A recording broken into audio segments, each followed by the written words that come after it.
Hello বন্ধুরা, আজ আমি একটু দই বড়া বানিয়ে ফেললাম। সেই রেসিপিটা তোমাদের সাথে শেয়ার করলাম। ডালটা আমি ভিজিয়েই রেখেছিলাম। এবার আমি মিক্সিতে দিয়ে ডালটা আমি পেস্ট করে নেব। আমি সামান্য খাবার সোডা, বেকিং পাউডার আর একটু পরিমাণ মতো নুন এবার ভালোভাবে ফেটিয়ে নিয়ে জলে আমি দেখলাম দিয়ে একটু ভাসছে না, কি যদি ভাসে তাহলে ব্যাটারটা ঠিকঠাক আছে।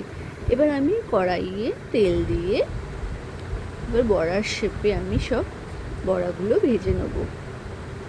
এই একে দিলাম, এদিকে আমি বড়া ভাজতে ভাজতে পেঁয়াজ কুচি, ধনেপাতা কুচি, কাঁচা লঙ্কা কুচি আর এদিকে চাটনিগুলো আমি বানিয়ে দিয়েছি।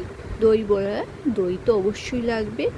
দইটাও ফেটিয়ে আমি বিন, গোলমরিচ গুঁড়ো, চাট মশলা দিয়ে দিয়েছি। এদিকে তেঁতুলের টকটাও আমি বানিয়ে নিয়েছি।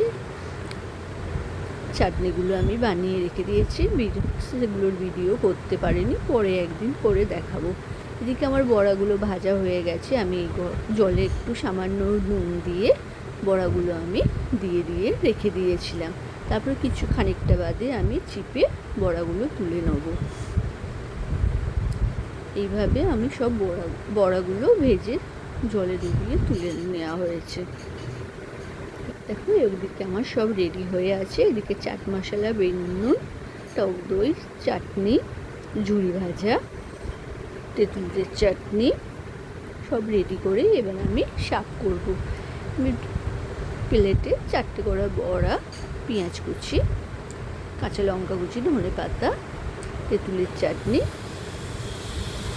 সব চাটনিগুলো দিয়ে, লাল চাটনি আর দই দিয়ে আমি সার্ভ করলাম। কেমন লাগলো আমার এই দই বড়া? ভালো লাগলে প্লিজ লাইক করো।